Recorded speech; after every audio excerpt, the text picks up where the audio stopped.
Bonjour à toutes et à tous et bienvenue au Forex à l'heure US. C'est Yoav Nizar, très heureux de vous retrouver pour ce dernier plan de marché de la semaine. Alors, je vous laisse me confirmer sur le chat que le son et l'image fonctionnent bien. En attendant, je vous laisse prendre connaissance de l'avertissement légal sur les risques de trading. Le trading avec effet de levier sur le Forex comporte un risque élevé et peut ne pas convenir à tous les investisseurs. Un effet de levier important peut aussi bien jouer en votre faveur qu'en votre défaveur. Avant de commencer à trader sur le Forex, veuillez examiner attentivement vos objectifs d'investissement, votre niveau d'expérience ainsi que votre goût du risque. Le risque de perte en capital peut être supérieur au montant investi. Veuillez vous assurer de prendre connaissance des risques inhérents au trading sur le Forex et consulter un conseiller financier si toutefois vous avez des doutes. Alors, François me confirme que pas de souci, tout fonctionne bien. Merci mon cher François et bonjour à toutes celles et ceux qui venaient donc de me rejoindre sur le chat. N'hésitez pas à laisser vos commentaires et poser vos questions, bien sûr, j'y reviendrai. Et justement, une première question, une première plutôt remarque de la part de François. Merci pour ce webinaire. Aujourd'hui, nous n'avons pas beaucoup de volume sur le marché. En effet, peu de volume, si ce n'est peut-être sur le taux de change USD CAD, sur le dollar canadien, car vous l'avez peut-être suivi, le taux d'inflation vient de sortir et il est décevant, car en effet, l'inflation canadienne est donc ressortie à 1% en mois de juin. Le consensus l'attendait à 1,1%.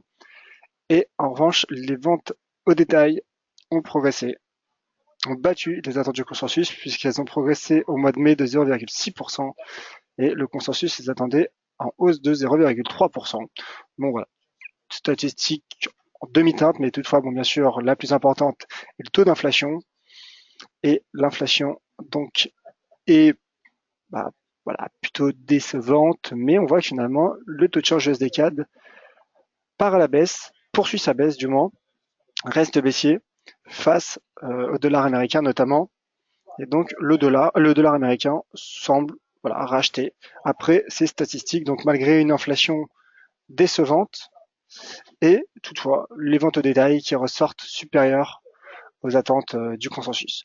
Alors pour être complet également sur ces statistiques canadiennes, sachez que le taux d'inflation core, l'inflation sous-jacente, donc qui ne prend ni en compte les prix alimentaires ni en compte les prix énergétiques, a progressé de 0,9%.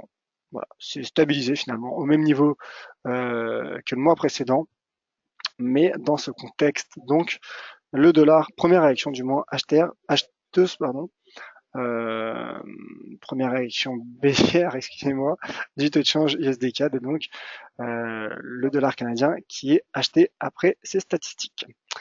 Voilà donc pour le taux de change USD-CAD d'un point de vue technique, le cours est posé sur ce support weekly à 25,56 et donc le cours finalement techniquement conserve un potentiel de rebond sur ce niveau de support long terme comme vous le voyez sur mon graphique, 1,25 donc 56 dollars canadiens. D'ailleurs on voit que l'indicateur RSI également tente de rebondir sur la borne 30. Donc le signal baissier, le signal de vente, selon moi, serait redonné à l'éventuelle cassure de ce support qui n'a pour le moment pas lieu. Voilà. Malgré finalement ces statistiques, le taux de change USD-CAD tient son support et donc ne le casse pas. Voilà pour l'USD-CAD. N'hésitez pas, si vous avez des questions ou si vous souhaitez que je revienne tout au long de ce webinaire sur ces statistiques et sur cette analyse technique, n'hésitez pas à me le faire savoir sur le chat. Je vous prie. Revenons donc à l'euro-dollar dont on a largement parlé hier, l'euro-dollar qui est haussier et nettement haussier en effet, après une intervention plutôt accommodante de la BCE. D'ailleurs, je vous remercie car vous étiez nombreux à participer au webinaire d'hier, webinaire spécial également sur le chat, donc sachez que ça m'a fait énormément plaisir. Alors en tout cas, le taux de change euro-dollar donc qui reste acheté, malgré donc un euro qui aurait pu, du point de vue de l'analyse fondamentale, se replier, mais non, le marché continue de penser que la BCE interviendra au second semestre et donc que la BCE resserrera sa politique monétaire. Et rappelons également que le dollar américain qui sera fortement impacté la semaine prochaine, énormément de volatilité attendue la semaine prochaine sur le dollar américain.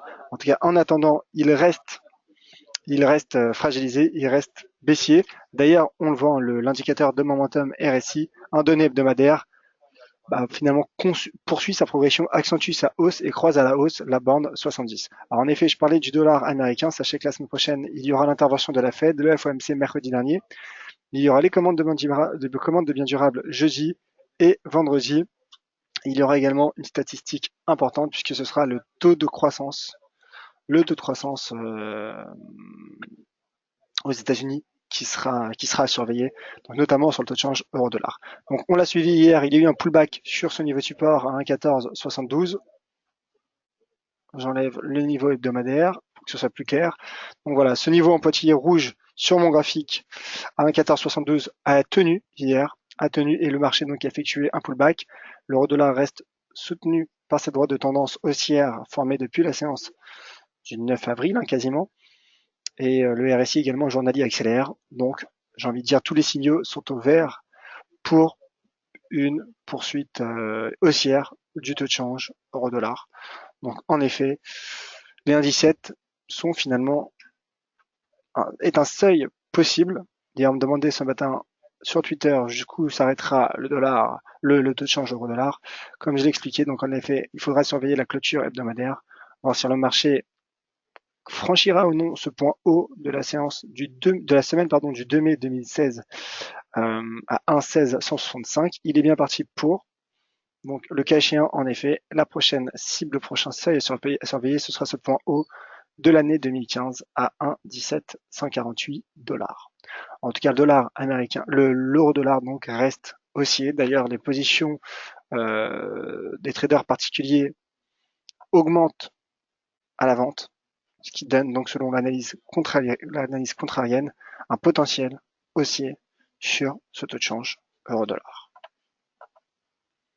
On poursuit avec le GBP-USD. GBP-USD qui après son franchissement la semaine passée des 1,3055 est reparti à la baisse cette semaine, affaibli notamment par une décélération du taux d'inflation au Royaume-Uni. Alors en effet, ce qui est intéressant de constater sur ce graphique, c'est malgré la faiblesse du dollar, la livre est encore plus faible puisque la livre recule face au dollar américain. Alors en effet, le seuil est surveillé cette semaine, le pivot est selon moi le seuil à 1,3055. On verra s'il s'agissait d'une fausse cassure ou non la semaine prochaine, auquel cas le marché GBP-USD pourrait retomber sur ce premier niveau de support hebdomadaire à 1,2845. On affine en données journalières sur le GBP-USD, donc qui, comme vous le voyez, se replie. Prix momentum qui converge. Ah, c'est ça, il converge. Et le marché est donc en daily, qui pourrait d'ailleurs profiter d'une éventuelle droite de tendance. Voilà, une petite droite de tendance court terme à surveiller la clôture. Mais bon, comme François l'a précisé sur le chat, peu de volatilité durant la séance, hormis donc ces statistiques canadiennes. Je ne suis pas sûr que des cassures, que des breakouts pourraient avoir lieu durant la séance. Mais bon, surveillons tout de même et projetons-nous également sur la semaine prochaine avec une semaine qui sera à mon avis assez volatile, donc avec tous les événements attendus aux États-Unis et également les PMI. Lundi, il y aura les PMI donc en zone euro et aux États-Unis et un peu partout donc dans le monde. On suivra tout cela durant mes webinaires, donc notamment mardi à 14h30. Je vous attends nombreux. L'USD Yen, enfin, pour être complet sur les majeurs, l'USD Yen qui s'attaque au support à 111 807 en effet. L'USD Yen, donc comme vous le voyez, une faiblesse toujours du dollar américain. Les actifs majeurs, on le verra sur le cours de l'once d'or, rebondissent. Et donc l'USD Yen, en effet, hier je m'attendais à un rebond sur support. D'ailleurs, le cours a clôturé par un doji sur support. Mais toutefois, ce doji semble invalidé puisque l'USD Yen repart à la baisse, bien qu'il n'effectue pas de nouveaux plus bas hebdomadaires. Pour le moment, en tout cas, en cours de clôture. Donc on surveillera la clôture également, mais le risque en effet sous ce support est baissier et donc un retour sur les 110 812 paraît envisageable à court terme. Alors inversement corrélé, et j'en ai parlé il y a un instant, une parenthèse sur le cours de l'once d'or, donc qui lui, malgré un doji journalier effectué mercredi sous ce seuil d'inversion de polarité à 1242, poursuit sa hausse et donc en effet le cours de l'once d'or est selon moi haussier. Je vous invite à retrouver une analyse moyen terme sur dailyfx.com/français ou sur mon Twitter concernant le cours de l'once d'or, en effet, selon laquelle, en fait, nous expliquons, du moins les équipes à DailyFX France, comme quoi un retour sur les 1300 $ est possible après la BCE, puisqu'on voit finalement que le marché réagit de manière plutôt agressive vis-à-vis de la BCE.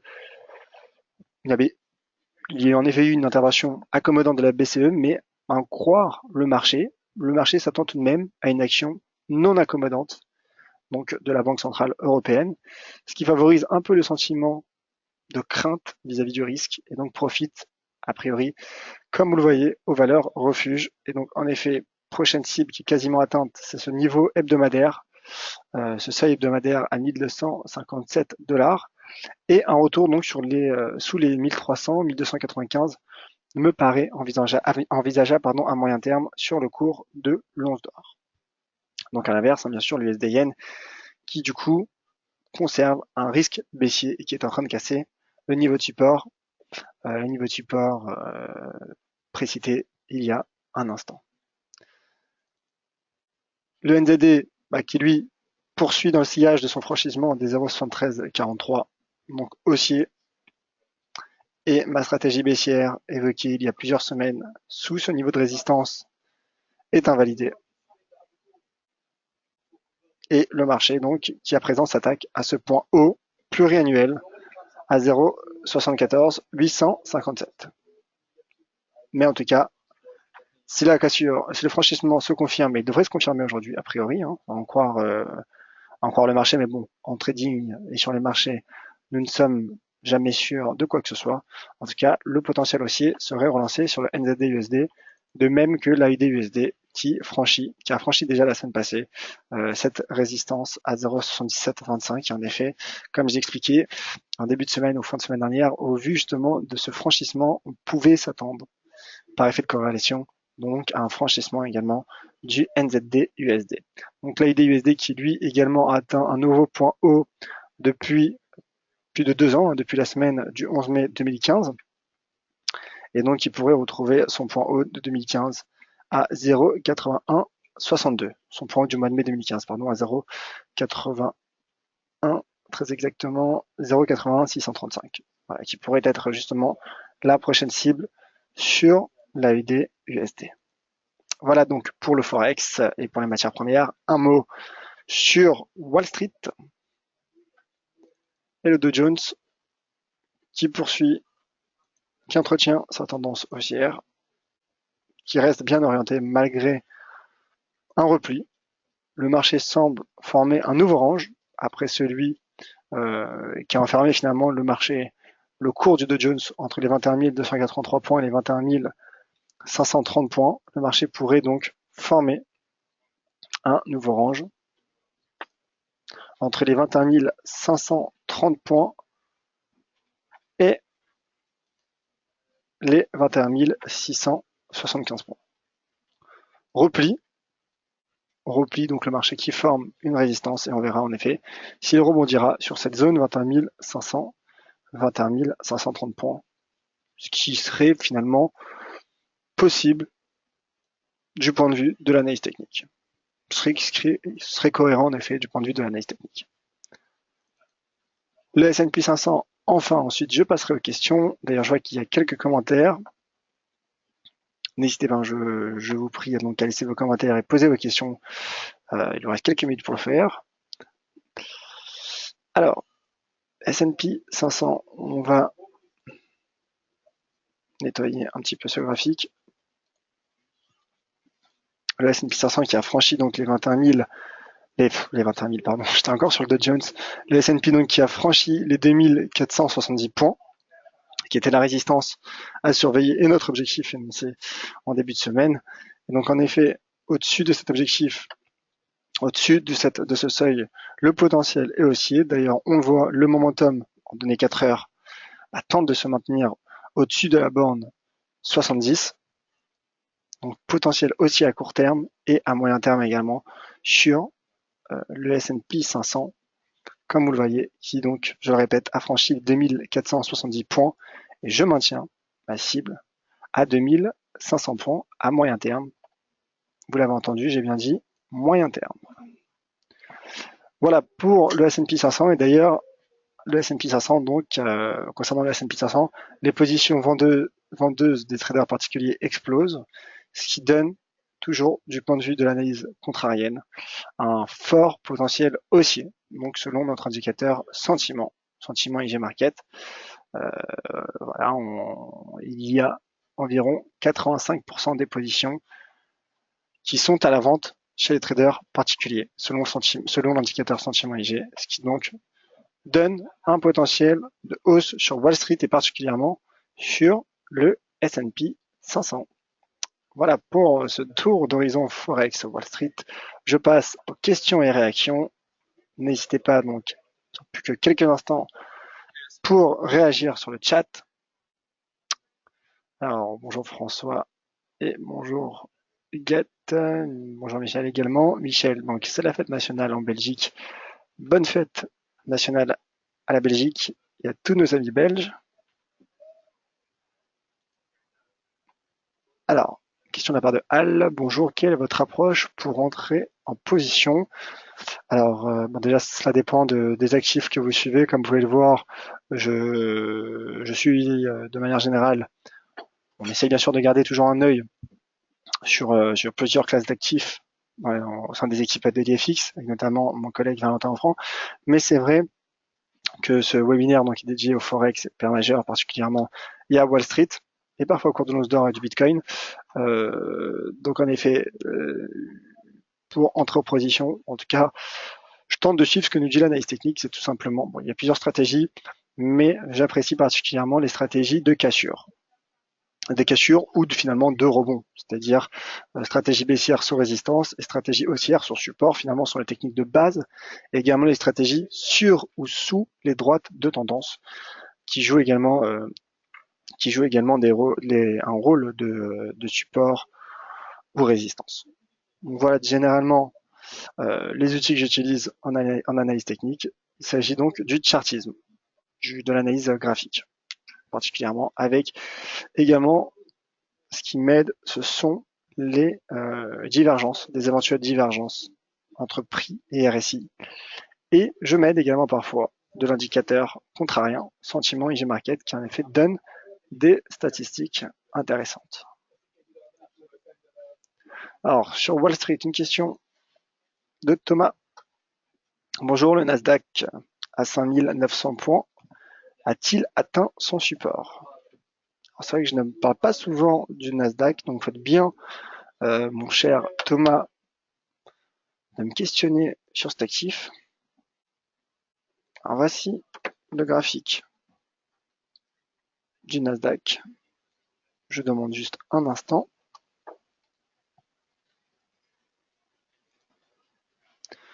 Le voici. Alors en effet, je vois ce que vous voulez dire, mon cher Thomas,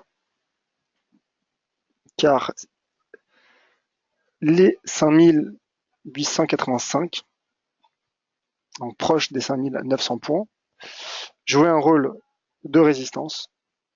Et donc, vous dites vrai, mon cher Thomas, car en effet, je parlais de l'analyse technique, il y a un adage en analyse technique qui dit qu'une droite de tendance ne meurt jamais. C'est pareil également pour un niveau de support ou résistance. On voit donc en effet que cette résistance joue à présent un rôle de support. Il y a eu toutefois un doji en bougie journalière hier, ce qui explique techniquement le repli. Je pense en effet que le marché pourrait pullbacker sur cette zone 5885, 5900 points. On verra en fonction de la clôture. Peu de volatilité en cas cette semaine et on verra surtout si le marché, regardez en données hebdomadaires, parvient ou non à franchir cette zone en 5900 points, 5885 points. On verra. Si vous le souhaitez, mon cher Thomas, je ferai un point sur le Nasdaq mardi à 14h30. N'hésitez pas donc à me le rappeler. Je vous prie. Alors, je pense avoir fait le tour des questions. Merci à toutes et à tous donc, pour votre participation. Et de rien, ma chère Huguette. On se retrouve donc tout de suite sur les réseaux sociaux et sur Twitter, @yoavnizar, et également donc de vive voix ce mardi donc à 14h30, comme chaque mardi, jeudi et vendredi en ma compagnie. Merci à toutes et à tous. Donc, je vous souhaite de passer un bon week-end. Soyez prudents sur les marchés et sur vos éventuelles positions over week-end. Et donc, on se retrouve en forme mardi et tout de suite sur Twitter. Merci à tous, c'était Joav Nizar pour DailyFX France. Bon week-end.